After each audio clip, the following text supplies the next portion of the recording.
माँ दुर्गा को सर्वप्रथम शैलपुत्री के रूप में पूजा जाता है। नवरात्रि में दुर्गा पूजा के अवसर पर 9 रूपों की पूजा उपासना बहुत ही विधि विधान से की जाती है।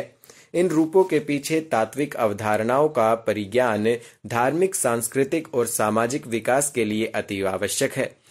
एक बार जब प्रजापति ने यज्ञ किया तो इसमें सारे देवताओं को निमंत्रण किया, भगवान शंकर को नहीं।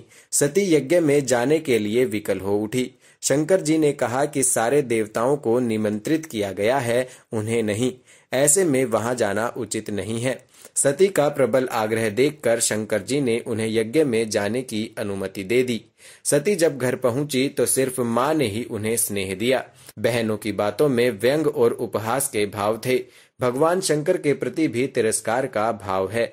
दक्ष ने भी उनके प्रति अपमानजनक वचन कहे। इससे सती को कलेश पहुंचा। वे अपने पति का ये अपमान न सह सकी और योगाग्नि द्वारा अपने को जलाकर भस्म कर लिया। इस दारुण दुख से व्यथित होकर शंकर भगवान ने उस यज्ञ का विध्वंस कर दिया। यही सती अगले जन्म में शैलराज हिमालय की पुत्री के रूप में जन्मी और शैलपुत्री कहलाई। शैलपुत्री का विवाह भी भगवान शंकर से हुआ।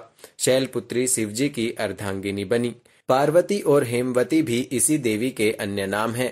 हिमालय के वहां पुत्री के रूप में जन्म लेने के कारण उनका नामकरण हुआ शैलपुत्री। इनका वाहन वृषभ है, इसलिए ये देवी वृषारूढ़ा के नाम से भी जानी जाती हैं। इनका महत्व और शक्ति अनंत है। इस देवी ने दाएं हाथ में त्रिशूल धारण कर रखा है और बाएं हाथ में कमल सुशोभित है। यही देवी प्रथम दुर्गा है। ये ही सती के नाम से भी जानी जाती है। प्रथम दिन माँ दुर्गा के शैलपुत्री स्वरूप की पूजा की जाती है। कलश या घट स्थापना के पश्चात माँ शैलपुत्री की पूजा विधि विधान से की जाती है। माता शैलपुत्री शांति और उत्साह देने वाली और भय नाश करने वाली हैं। उनकी आराधना से भक्तों को यश, कीर्ति, धन, विद्या और मोक्ष की प्राप्ति होती है।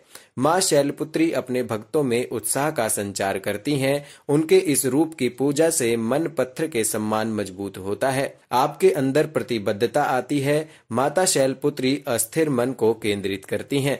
वे पर्वत शिखर की बेटी हैं। पूजा की विधि। नवरात्रि प्रतिपदा के दिन कलश या घट स्थापना के बाद दुर्गा पूजा का संकल्प लें। इसके बाद माता दुर्गा के शैलपुत्री स्वरूप की विधि विधान से पूजा अर्चना करें। माता को अक्षत, सिंदूर, धूप, गंध, पुष्प आदि अर्पित करें। इसके बाद माता के मंत्र का उच्चारण करें। फिर अंत में कपूर या गाय के घी से दीपक जलाकर उनकी आरती उतारें और शंखनाद के साथ घंटी बजाएं।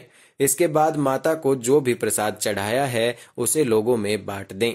यदि आप व्रत हैं तो प्रसाद से फल स्वयं भी खा सकते हैं।